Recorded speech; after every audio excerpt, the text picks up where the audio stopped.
Hello and welcome to the Fighting Moose podcast. I'm your host, Jason Hendrickson.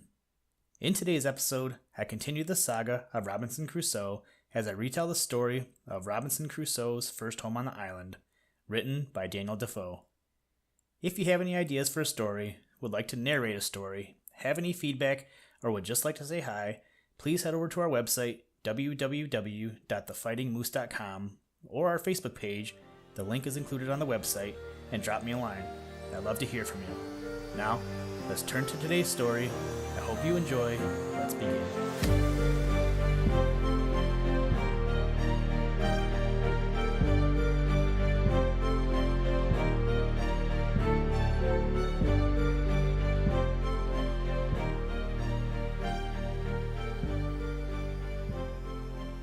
Robinson Crusoe's first home on the island.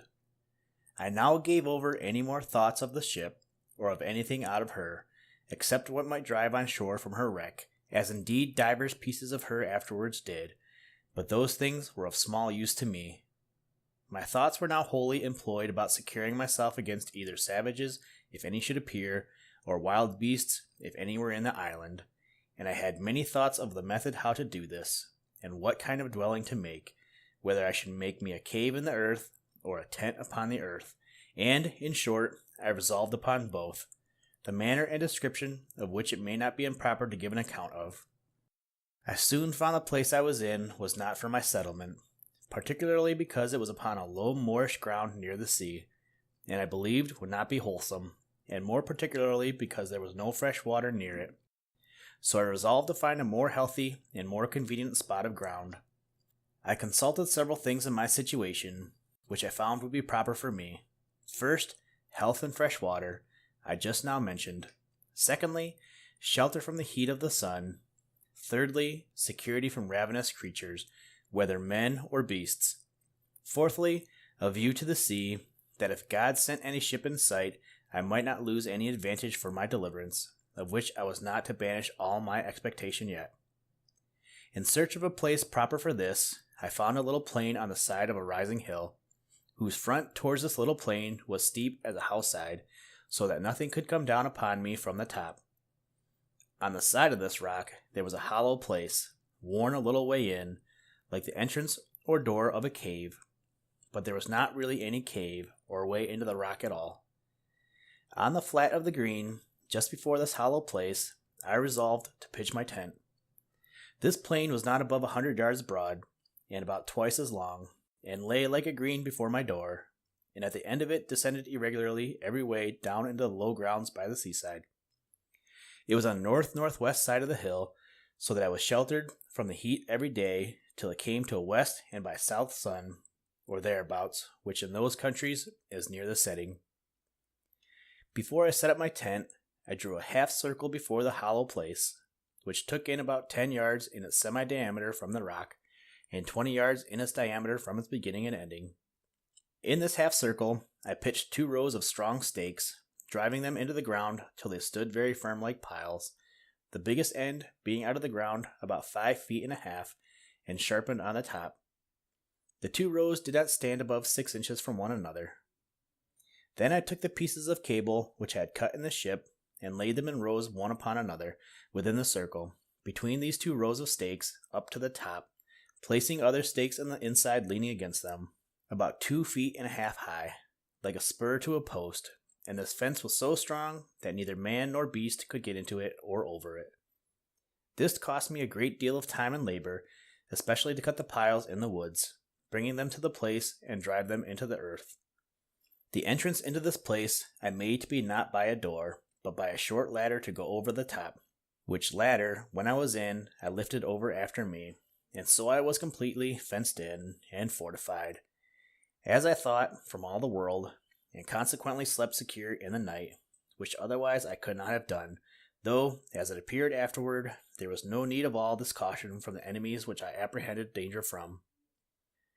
Into this fence or fortress, with infinite labor, I carried all my riches, all my provisions, ammunition, and stores, of which you have the account above, and I made me a large tent, which, to preserve me from the rains that in one part of the year are very violent there, I made double, viz. one smaller tent within, and one larger tent above it, and covered the uppermost with a large tarpaulin, which I had saved among the sails.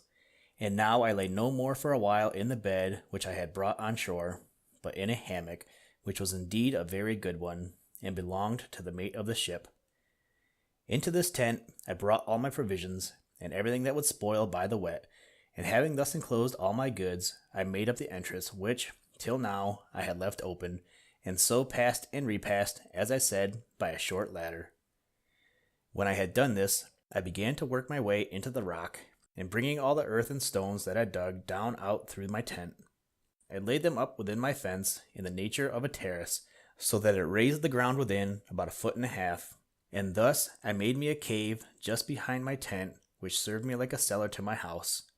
It cost me much labor and many days before all these things were brought to perfection, and therefore I must go back to some other things which took up some of my thoughts. At the same time it happened, after I had laid my scheme for the setting up my tent and making the cave, that a storm of rain falling from a thick dark cloud, a sudden flash of lightning happened, and after that a great clap of thunder, as is naturally the effect of it. I was not so much surprised with the lightning as I was with a thought which darted into my mind as swift as the lightning itself. Oh, my powder! My very heart sunk within me when I thought that at one blast all my powder might be destroyed, on which not my defense only, but the providing me food, as I thought, entirely depended. I was nothing near so anxious about my own danger, though, had the powder taken fire, I had never known who had hurt me. Such impression did this make upon me that after the storm was over, I laid aside all my works, my building and fortifying, and applied myself to make bags and boxes to separate the powder, and keep it a little and a little in a parcel, in hope that whatever might come, it might not all take fire at once, and to keep it so apart that it should not be possible to make one part fire another. I finished this work in about a fortnight, and I think my powder, which in all was about 240 pounds weight, was divided in not less than 100 parcels. As to the barrel that had been wet, I did not apprehend any danger from that, so I placed it in my new cave, which in my fancy I called my kitchen, and the rest I hid up and down in holes among the rocks, so that no wet might come to it, marking very carefully where I laid it. In the interval of time, while this was doing, I went out once, at least every day with my gun, as well to divert myself as to see if I could kill anything fit for food, and as near as I could to acquaint myself with what the island produced. The first time I went out, I presently discovered that there were goats in the island, which was a great satisfaction to me, but then it was attended with that misfortune to me, viz., that they were so shy, so subtle, and so swift of foot, that it was the difficultest thing in the world to come at them. But I was not discouraged at this, no doubting but I might now and then shoot one, as it soon happened. For after I had found their haunts a little, I laid waiting in this manner for them. I observed if they saw me in the valleys, though they were upon the rocks, they would run away as in a terrible fright. But if they were feeding in the valleys, and I was upon the rocks, they took no notice of me, from whence I concluded that, by the position of their optics, their sight was so directed downward that they did not readily see objects that were above them. So afterward I took this method. I always climbed the rocks first to get above them, and then had frequently a fair mark. The first shot I made among these creatures I killed a she-goat, which had a little kid by her, which she gave suck to, which grieved me heartily. But when the old one fell, the kid took stock still by her, till I came and took her up. And not only so, but when I carried the old one with me upon my shoulders, the kid followed me quite to my enclosure, upon which I laid down the dam, and took the kid in my arms, and carried it over my pail, in hopes to have bred it up tame. But it would not eat, so I was forced to kill it and eat it myself. These two supplied me with flesh a great while, for I eat sparingly, and saved my provisions, my bread especially, as much as possibly I could. Having now fixed my habitation, I found it absolutely necessary to provide a place to make a fire in, and fuel to burn. And what I did for that, as also how I enlarged my cave, and what conveniences I made, I shall give a full account of in its place. But I must first give some little account of myself, and of my thoughts about living, which it may well be supposed were not a few. I had a dismal prospect of my condition, for I was not cast away upon that island without being driven, as is said, by a violent storm, quite out of the course of our intended voyage, in a great way, viz., some hundreds of leagues out of the ordinary course of the trade of mankind. I had great reason to consider it as a determination of heaven that in this desolate place and in this desolate manner I should end my life. The tears would run plentifully down my face when I made these reflections, and sometimes I would expostulate myself why Providence should thus completely ruin its creatures and render them so absolutely miserable, so without help abandoned, so entirely depressed that it could hardly be rational to be thankful for such a life. But something always returned swift upon me to check these thoughts, and to reprove me. And particularly one day, walking with my gun in my hand by the seaside, I was very pensive upon the subject of my present condition, when reason, as it were, expostulated with me to the other way thus: "Well, you are in a desolate condition, it is true, but pray remember, where are the rest of you? Did not you come 11 of you into the boat? Where are the 10? Why were not they saved and you lost? Why were you singled out? Is it better to be here or there?" And then I pointed to the sea. All evils are to be considered with the good that is in them, and with what worse attends them.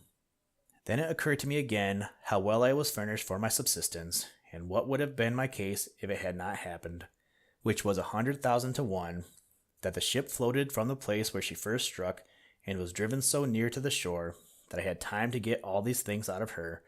What would have been my case if I had been to have lived in the condition in which I at first came on shore, without necessaries of life, or necessaries to supply and procure them?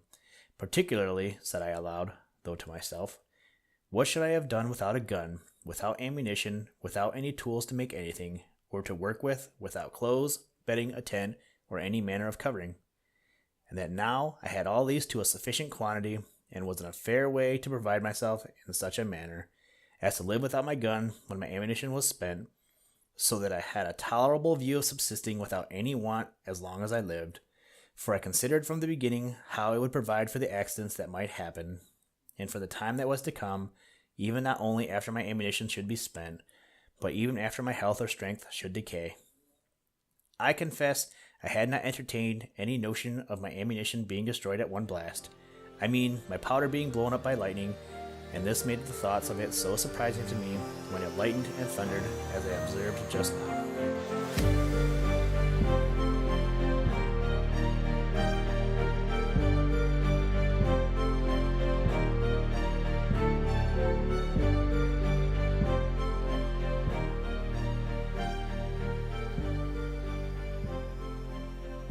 Thank you for listening to this episode of the Fighting Moose podcast. Please join us next time as we read an abridged version of The Count of Monte Cristo by Alexander Dumas. Today's music was provided by the artist Drake Stafford. For more information, to download and or listen to audio from all our recordings, or to contact us, please visit www.thefightingmoose.com. And as always, try and do a random act of kindness every day.